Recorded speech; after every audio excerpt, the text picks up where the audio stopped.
하나님께서 우리에게 주신 말씀은 마태복음 6장 말씀입니다. 마태복음 6장 19절로 34절까지의 말씀인데요. 우리 19절부터 24절까지만 먼저 한 목소리로 같이 읽겠습니다. 마태복음 6장 19절로 24절입니다. 신약성경 9페이지의 말씀입니다. 너희를 위하여 보물을 땅에 쌓아두지 말라. 거기는 좀과 동록이 해하며 도둑이 구멍을 뚫고 도둑질하느니라. 오직 너희를 위하여 보물을 하늘에 쌓아두라. 거기는 좀이나 동록이 해하지 못하며 도둑이 구멍을 뚫지 못하고 도둑질도 못하느니라. 내 보물 있는 그곳에는 내 마음도 있느니라. 눈은 몸의 등불이니 그러므로 내 눈이 상하면 온 몸이 밝을 것이요 눈이 나쁘면 온 몸이 어두울 것이니 그러므로 내게 있는 빛이 어두우면 그 어둠이 얼마나 더하겠느냐. 한 사람이 두 주인을 섬기지 못할 것이니 혹 이를 미워하고 저를 사랑하거나 혹 이를 중히 여기고 저를 경히 여김이라. 재물을 겸하여 섬기지 못하느니라. 아멘. 코로나 바이러스가 잘 제어되는 줄 알았는데요. 이게 점점 확산력이 엄청납니다. 그러니 이 바이러스라는 게 얼마나 무섭고 그리고 우리의 삶을 얼마나 파괴하는지 새삼 느끼는데요. 이런 어려울 때일수록 그 개인 위생에 더 철저히 하셔서 그래서 건강을 지키시기 바랍니다.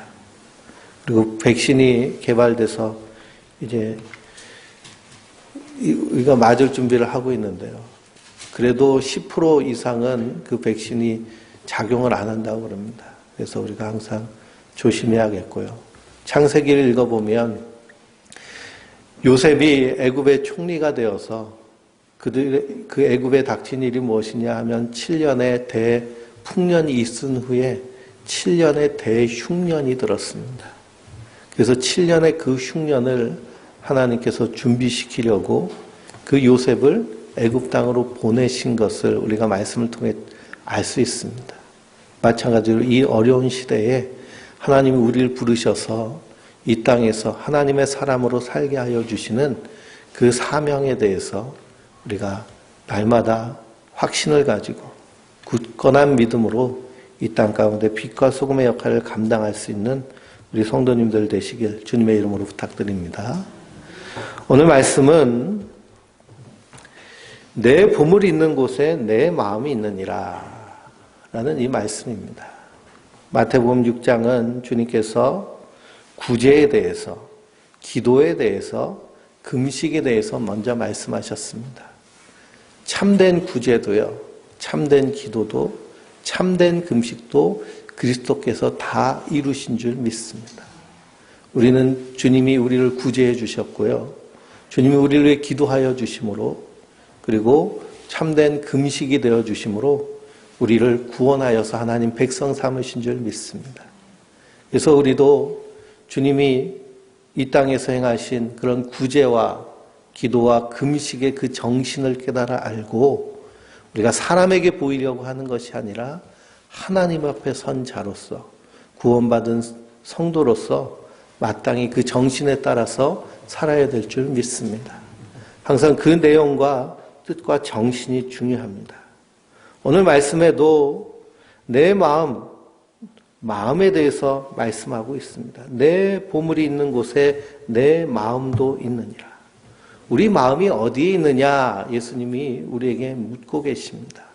마음이 어디 있느냐라는 것은요, 우리의 마음이 어디를 향하고 있느냐에 대한 방향성에 대해서 말씀하고 있는 겁니다. 우리 마음이 어디에 있는지 한번 살펴보세요. 사람은 자기에게 관심이 쏠리는 곳에 마음을 두기 마련입니다. 그래서 내 보물이 있는 곳에 내 마음도 있다라고 말합니다. 우리가 생각하는 보물이 무엇이든지 간에 그 보물이라는 것에 마음이 간다는 것이죠. 그러니 자꾸만 돈에 마음이 간다라고 하면 그것이 나에게 무엇이 된 거예요? 보물이 돼버린 것입니다. 예수님은 룻의 철을 생각하라 라고 말씀하십니다. 룻의 철을 생각하라.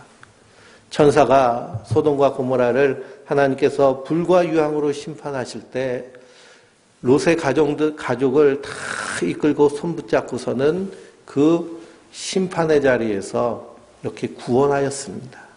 그럼에도 불구하고 이 롯의 아내는 마음이 어디가 있어요? 저 불타는 소돔성에 가 있습니다. 그래서 뒤돌아봤다가 소금기둥이 되어버렸죠. 우리의 마음이 어디 있느냐 항상 살펴봐야 됩니다. 이스라엘 백성들이요 하나님의 은혜에 따라서 애굽에서 출애굽했습니다. 그리고 하나님이 그들에게 율법을 주셨는데요. 그 율법은 돌판에 새겨진 율법이었습니다. 그런데 이스라엘 백성들이요 조금만 힘들고 어려우면 어디 가고 싶다고 노래를 부르느냐 하면 애굽에 가고 싶다라고 노래 부릅니다. 아 옛날이요 그러면서요. 노래 중에도 아 옛날이요가 있는데 옛날 생각하면서 그때가 좋았지. 광야길 가면서 하나님이 만나를 먹여주셨는데요.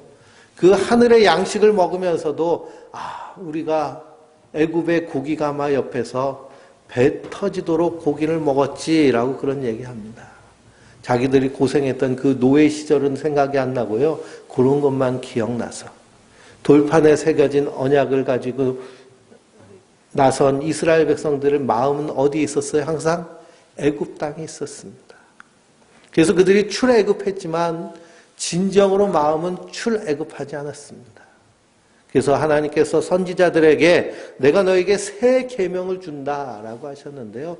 그 새 계명은 돌판에 새겨진 언약이 아니라 마음판에 새기겠다라고 하십니다. 그 새 언약이 바로 예수 그리스도로 말미암은 십자가의 언약인 줄 믿습니다. 그래서 성도는요, 우리의 마음에 그 예수님의 은혜를 새기면서 사는 자들입니다. 그런데 오늘 본문 말씀을 우리 성도님들이 많이 읽어보셨을 겁니다. 보물을 하늘에 쌓아두라 라고 말씀하고 있는데요. 보물을 하늘에 쌓아두는 것은 무엇을 의미할까요?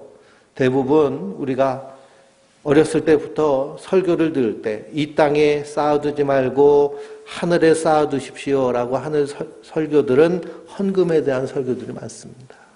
헌금하면 우리 보물이 하늘에 쌓아진다는 거예요. 그리고 이웃을 위해서 구제하고 돕고 하는데 물질을 사용하면 그것이 하늘의 보물을 쌓는 것이다 라고 그렇게 설교 말씀을 듣고 그렇게 배워오셨을 겁니다. 그런데 오늘 말씀하고는요 전혀 상관이 없는 내용입니다. 이 말씀은 헌금에 대한 말씀이 아니라 우리의 마음에 대한 말씀이고 보물이 무엇인지에 대해서 우리가 분명히 알면 이 말씀을 우리가 옳게 분별할 수 있습니다. 그래서 오늘 말씀을 이해하려면 보물이 무엇인지에 대해서 먼저 알아야죠.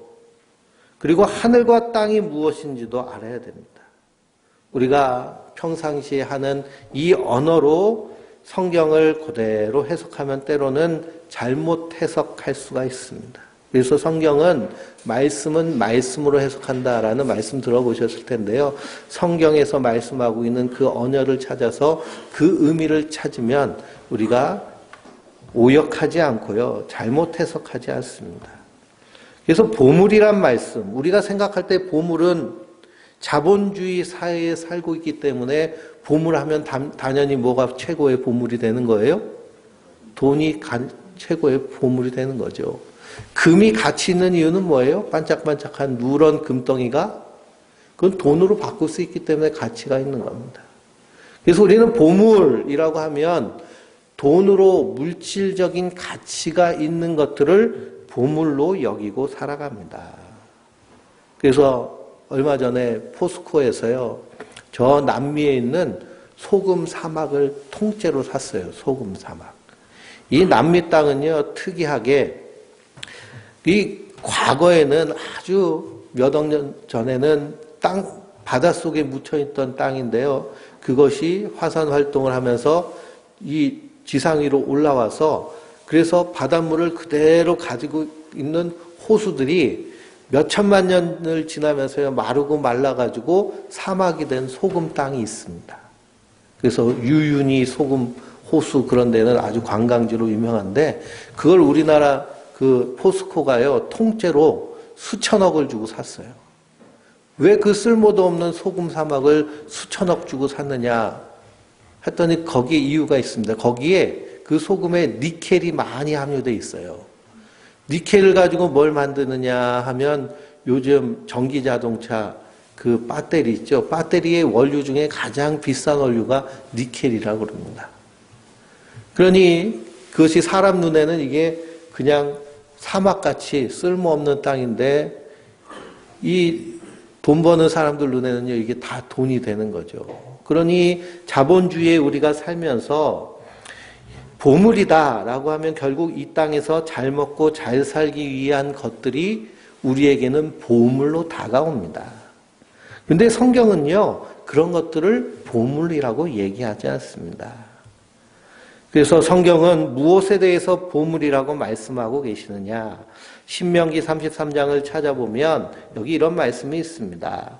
요셉에 대하여는 일렀으되 원하건대 그 땅이 여호와께 복을 받아 하늘의 보물인 이슬과 땅 아래 저장된 물과 태양이 결실하게 하는 선물과 태음이 자라는 선물이라는 말씀이 나옵니다.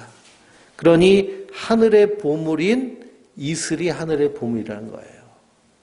저 이스라엘 그 광야 땅은요, 비가 잘 내리지 않습니다. 그런데도 생명이 자라고 그리고 이렇게 식물들이 자랄 수 있는 것은 무엇이냐? 이슬이 내려서 그래요. 이슬이 내려서. 그래서 필리핀 같은 데 보면요, 계단으로 만든 산을 다 계단으로 만들어가지고 그래서 논을 만들었습니다. 우리 논농사를 지려면요, 물이 많이 필요한데, 그건 산이에요, 산이기 때문에 거기 물이 많지 않은데도 거기서 논농사를 짓습니다. 어떻게 짓느냐 하면, 이게 산이 아주 높고 깊기 때문에 저녁만 되면은요, 구름이 쫙 올라가지고 밤새 이슬을 내려요. 그 이슬 때문에 농사 짓고 그 산 속에서 사람들이 먹고 삽니다. 그러니, 이 신명기에서 하늘의 보물이 이슬이라고 얘기합니다. 한마디로 말하면 하나님께서 창조하셔서 우리에게 선물로 주신 모든 우리의 생명을 유지할 수 있는 수단들이 뭐가 되는 거예요? 보물이 되는 겁니다. 우리가 숨을 마스크 쓰고 계셔서 답답하시지만 그래도 호흡을 하면서 생명을 유지하죠. 만약 우리가 숨 1분 쉬는데 100만 원씩 내놔라 라고 그러면 여기서 몇 년이나 우리가 살 수 있을까요? 그러니 성경에서 말하는 보물은 바로 하나님이 창조로 우리에게 선물로 주신 것을 보물이라고 합니다. 그런데 우리는 그 보물을 보물로 여기지 않고 이 세상의 물질적인 것을 보물로 여기죠. 이스라엘 백성들도 마찬가지였습니다. 히스기야 왕 때에 아수르가 쳐들어왔어요. 아수르에 18만 대군이 쳐들어왔는데요. 그런데 천사가 히스기야 왕과 이사야 선지자가 간절히 백성들과 함께 금식하며 기도한 그 기도를 들으시고 하나님이 그 밤에 그들을 다 죽음으로 몰아넣으셨습니다. 그리고선 그 강력한 아수르 제국이 순식간에 무너져 내린 거예요. 그러니까 참 놀랍죠. 그 옆에 신흥 강국인 바벨론이 볼 때는 이해가 되지 않는 겁니다. 저 조그만 나라에 쳐들어갔는데 어떻게 저렇게 쫄딱 망할 수 있는가? 그래서 신기해서 사신을 보냈어요. 그래서 히스기야 왕 때에 이 바벨론에서 사신이 와가지고 어떻게 당신들이 저 아수르를 이겼는지 이렇게 조공을 보내면서 정탐을 한 거죠. 그때 히스기야 왕이 어떻게 했나요? 자기 성전 안에 있는 내탕고에 담겨져 있는 그 보물들을 자랑했습니다. 우리가 이렇게 부유하고 금은 이렇게 보화가 많기 때문에 승리한 거라고 자랑을 했어요. 그랬더니 이사야 선지자가 뛰어와가지고 그 히스기야 왕을 책망하죠. 누구 때문에 이겼는데요? 하나님 때문에 이겼는데, 하나님의 은혜로 승리했는데 이 히스기야 왕이 하나님을 자랑하지 않고 성전 내탄고에 있는 금은 보화를 자랑한 겁니다. 결국 그 일 때문에 바벨론에 의해서 완전히 망하게 되죠. 그러니 이스라엘에게 있어서 보물은 누구예요? 사실은 하나님 그분 자체가요, 이스라엘의 보물이고 보화가 되시는 분이십니다. 그래서 스바냐 선지자는 이렇게 말합니다. 하나님의 진노의 날에, 하나님의 심판의 날, 환난과 고통의 날에 그들의 은과 금이 여호와의 분노의 날에 능히 그들을 건지지 못할 것이다 라고 말합니다. 그러니 이 세상이 말하고 있는 그런 보화로는 우리의 영혼을 건지지 못하는 것입니다. 그러면 하나님의 백성에게 무엇이 보화고 무엇이 보배가 되느냐? 잠언서 3장 13절에서 14절 말씀을 보니까 지혜를 얻는 자와 명철을 얻는 자는 복이 있나니 이는 지혜를 얻는 것이 은을 얻는 것보다 낫고 그 이익이 정금보다 나음이니라 라고 말씀하고 있습니다. 그러니 지혜를 얻는 것이요, 음이나 금보다 훨씬 낫다는 거예요. 이 지혜는 어떤 지혜일까요? 하나님을 아는 지혜입니다. 그래서 잠언서 끝부분을 보면 아굴의 잠언이 나옵니다. 이 아굴의 잠언에서요, 이 아굴이 뭐라고 얘기하느냐? 저 천지 만물을 지으신 분을 너희가 아느냐라고 그럽니다. 그리고 그 아들의 이름을 너희가 아느냐라고 그래요. 그 아들의 이름을 너희가 아느냐. 그것이 바로 최고의 지혜이며 최고의 보화이기 때문입니다. 그래서 성경이 말하는 보물, 보화는 하나님 우리에게 창조로 선물로 주신 것들이고, 그리고 그 보배로운 것을 창조하신 하나님을 아는 것이 가장 귀한 보배로운 일인 줄 믿습니다. 그래서 이스라엘 백성들은 보물과 보배로 여겨야 되는 그 하나님을, 그 하나님의 말씀을 따라서 순종하고 살아야 되는데 그들은 그 일에 실패했습니다. 그래서 하나님의 영이 임한 선지자들은 그 백성들에게 뭐라고 얘기하느냐? 주의 인자하심이 보배라고 찬양을 합니다. 시편을 읽어보면요, 주의 인자하심이 나에게 보배와 같다고 고백합니다. 주의 생각이 나에게 어찌 보배로운지요. 하나님이 나를 생각하시는 것이 얼마나 보배로운지요. 이것이 성도의 보물이다라고 말씀하고 있는 겁니다. 그래서 우리는 이 보물이 무엇인지를 분명히 알아야죠. 자본주의 안에 산다고요. 자꾸 돈, 그리고 물질적인 것, 이 땅에서 우리가 살아가는 그것을 가지고 하나님 앞에 보물이라고 내어놓을 때 우리가 하나님 그것을 보물로 여기질 않으십니다. 그래서 우리가 주일학교 때 찬양하는 찬양 가운데도 돈으로도 못 가요, 하나님 나라, 이런 찬양이 있거든요. 돈 가지고 갈 수 있는 나라가 하나님 나라가 아니라는 겁니다. 그러니 이 말씀을 가지고요, 헌금에 대하여서 설교를 한다라고 그러면 완전히 엉터리로 가르치는 것이 돼버립니다. 그래서 보화가 무엇인가? 하나님이 창조로 우리에게 선물로 주신 것이 우리에게 보배로운 것입니다. 우리가 금식에 대해서 말씀드리면서 안식일의 의미에 대해서 우리가 함께 나눴는데요. 안식일 날 일하지 않는 이유는 무엇이냐? 우리가 일해서 하나님이 창조해서 우리에게 주신 것을 우리가 누리는 것이 아니라 하나님의 은혜로 누리는 것이라는 것을 알게 하시기 위해서 안식일에 일하지 말라라고 말씀하십니다. 그런데 단지 하나님이 창조하신 것을 누리는 것, 그것만을 또한 얘기하는 것이 아니라요. 다시 한번 이 안식일 날 일하지 않는 이유는 그뿐만 아니라 우리를 구원하신 구원도 우리가 일해서 얻은 것이 아니라 하나님의 은혜로 말미암아, 이스라엘 백성들이 출애굽할 때 어린 양의 피를 문설주에 발린 그 어린 양의 피의 은혜로 말미암아 이스라엘이 구원받은 것을 알라고 안식일 날 일하지 말라고 한 겁니다. 그러니 보배도 마찬가지입니다. 우리에게 보배로운 것은 하나님이 창조의 선물로 우리에게 주신 것이며 또한 우리를 구원하여 주신 그 구원이 성도에게는 가장 큰 은혜이며 가장 큰 보화인 줄 믿습니다. 그 나를 구원하신 예수 그리스도의 십자가의 은혜가 성도에게 있어서는 최고의 보물인 거예요. 그 예수님이 나의 보물입니다. 성도는 그것을 인정하고 알고 사는 자들이 바로 성도들입니다. 그래서 이사야 선지서를 읽어보면 이사야서 43장을 보면 내가 내 눈에 보배롭고 존귀하며 내가 너를 사랑하였은즉 내가 내 대신 사람들을 내어주며 백성들이 내 생명을 대신하리라 라고 말합니다. 그러면서 너희는 두려워하지 말라. 이 말씀은 무엇이냐? 하나님 보시기에 보배가 있어요. 보물이 있어요. 그게 누구냐면 이스라엘 백성입니다. 왜 그들이 이스라엘 백성들이 하나님에게는 보물일까요? 그들을 하나님 백성 삼으시고 그들을 하나님의 제사장 삼으셨기 때문에. 그래서 이스라엘이 구약에서는 하나님의 보물입니다. 그래서 하나님이 어떻게까지 하시느냐? 이사야서 43장을 읽어보면 야곱아 너는 나를 부르지 아니하였고 이스라엘아 너는 나를 괴롭게 여겼으며 내 번제를 내게도 가져오지 않았다라고 얘기합니다. 하나님이 이스라엘 백성들을요 보배롭게 여겼는데 이스라엘 백성들은 그 하나님을 어떻게 여겼어요? 귀찮게 여기고요.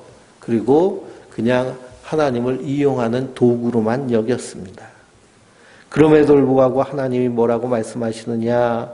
나 곧 나는 나를 위하여 내 허물을 도말할 자니 내 죄를 기억하지 아니하리라 라고 하십니다.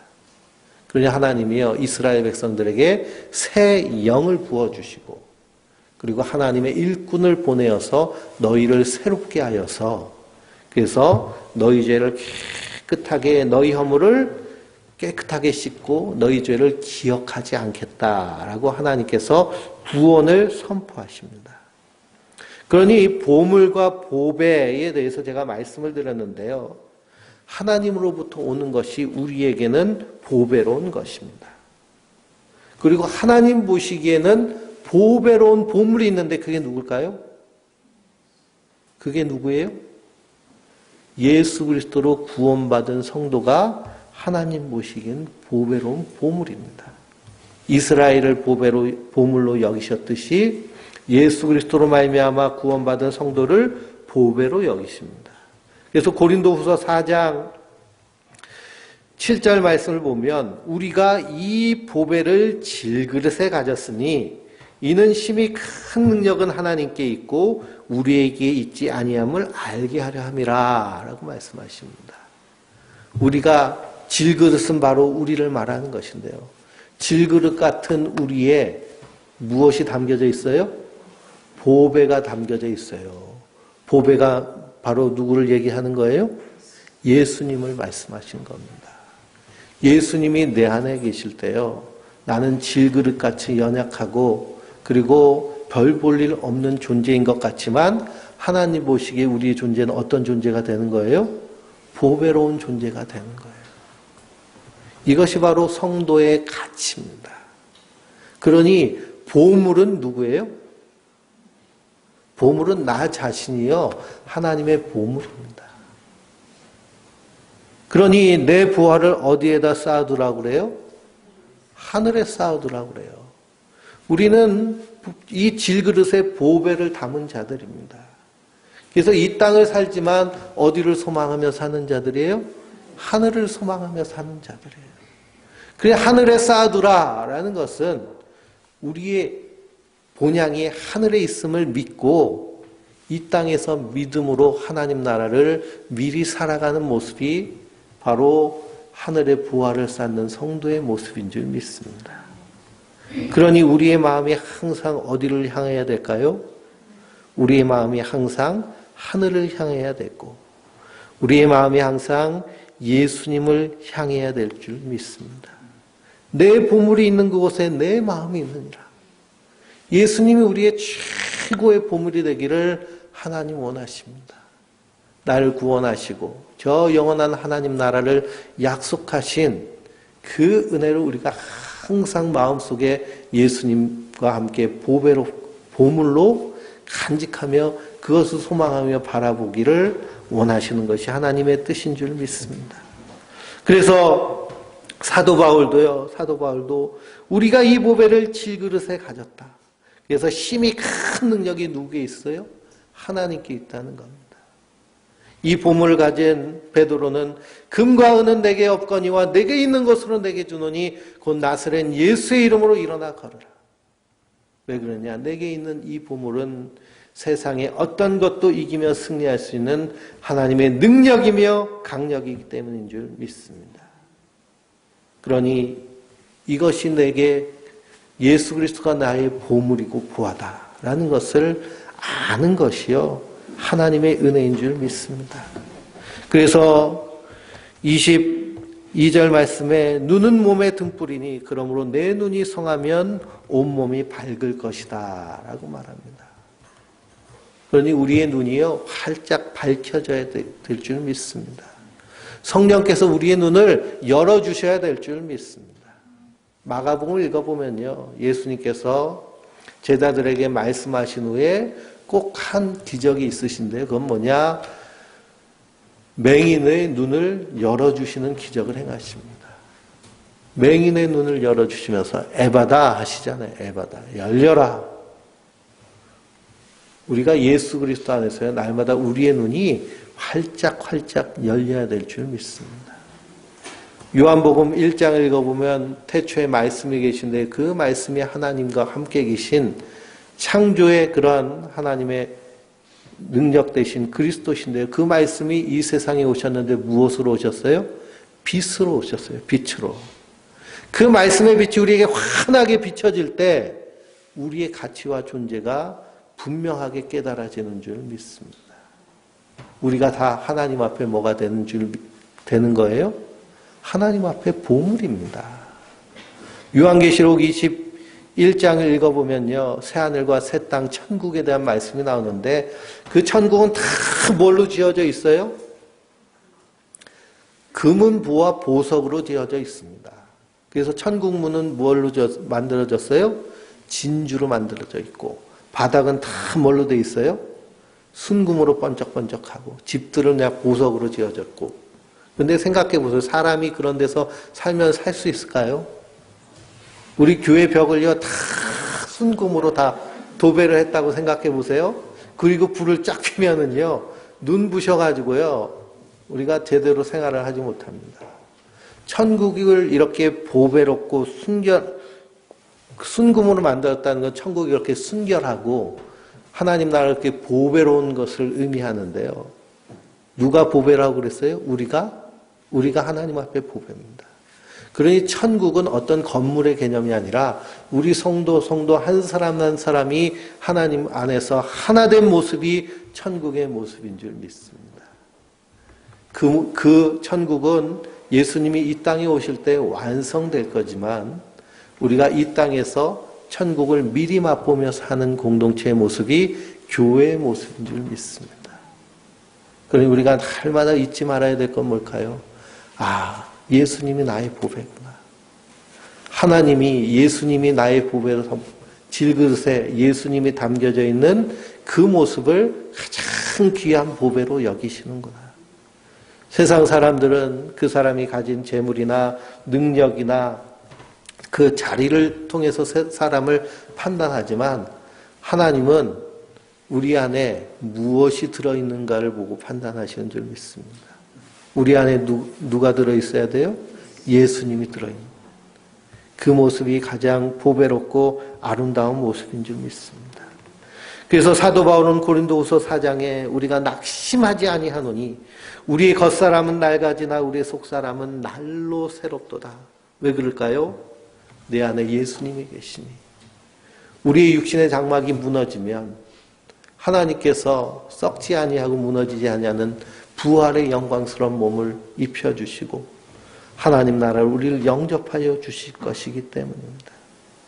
이 분명한 확신과 믿음 가운데 있기 때문에요.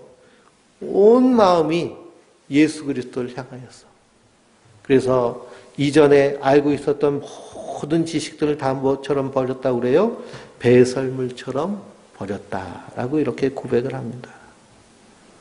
또한 베드로전서 읽어보면 사도 베드로가 베드로전서 2장에 사람에게 버림받았으나 하나님께는 택하심을 입은 보배로운 산돌이신 예수께 나아가 너희도 산돌같이 신령한 집으로 세워지고 예수 그리스도로 말미암아 하나님이 기쁘게 받으실 신령한 제사를 드릴 거룩한 제사장이 될지니라 라고 말씀하고 있습니다.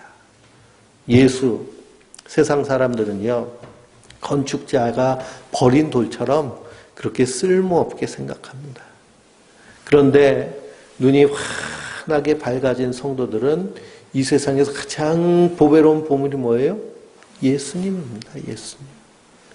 그래서 우리가 찬양하는 모든 찬양의 내용이 예수님. 우리가 12월 24일 날 사람들은 산타크로스를 기다리지만 정말 믿음의 사람들은 누구를 고대해요? 예수님을 고대합니다. 왜 그러냐? 그분이 나를 위해 십자가에 달려 죽으실 뿐만 아니라 부활하셔서 영원한 하나님 나라를 우리를 이끄실 우리의 보배고 보화이시기 때문입니다. 그러므로 우리의 눈이 활짝 열려야 되겠습니다. 하나님의 그 사랑의 풍성함과 충만함이요 그리스도 안에 담겨져 있습니다. 그러므로 우리를 위하여 보배를 땅에 쌓아두는 자들이 아니라 하늘에 쌓아둔다는 것은 내 안에 예수님이 계시고 그 예수님을 사랑하며 그 예수님을 따라가려고 하는 그 우리의 신앙으로 이 땅에서 하늘을 미리 사는 모습이 바로 보배를 하늘에 쌓아두는 지혜로운 성도의 모습인 줄 믿습니다. 그러므로 어떤 순간에서라도 우리의 마음에 예수님이 가장 중심에 자리 잡을 수 있도록. 근데 내 마음에 예수님이 안 계시고 세상에 다른 것들이 들어가 있다면 우리가 어떻게 해야 될까요? 금식하며 기도해야 될 줄 믿습니다. 그리고 주님께서 내 안에 온전히 자리 잡으셔서 나의 주인이 되실 것을 소망하며 간구하며 사는 것. 이것이 우리의 평생의 신앙에 힘쓰고 애써야 될 일인 줄 믿습니다. 그러므로 우리의 보배는 땅에 있는 썩어질 것이 아니라 우리의 생명이신 예수 그리스도 그분이 보배고요. 그렇게 질그릇 담긴 보배를 통해서 우리가 천국에서 해같이 빛나는 아름다운 성도로 주님께서 삼아주실 줄 믿습니다. 뿐만 아니라 우리가 이 보배를 담았기 때문에 이 땅에서 이러한 보배로운 삶을 통해서 세상 가운데 빛과 소금의 역할을 감당하는 것, 이것이 성도의 아름다운 일인 줄 믿습니다. 그러므로 그런 주님의 부르심에 합당한 보배로운 보배를 담긴 천국의 보배로 사는 하나님의 사람들 되시길 주님의 이름으로 축원드립니다.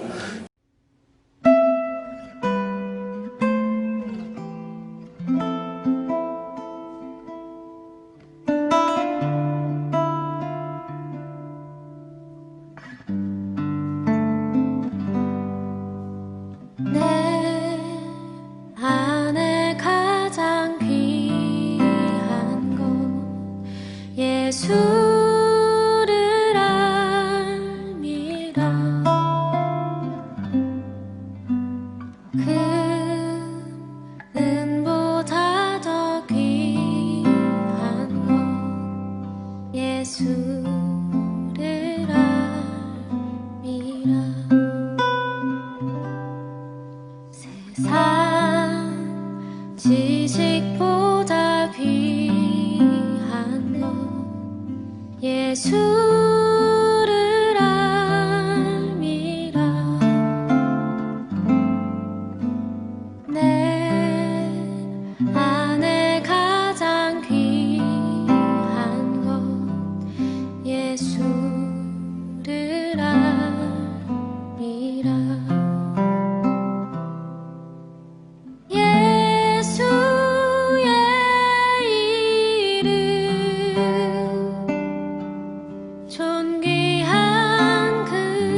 알미라.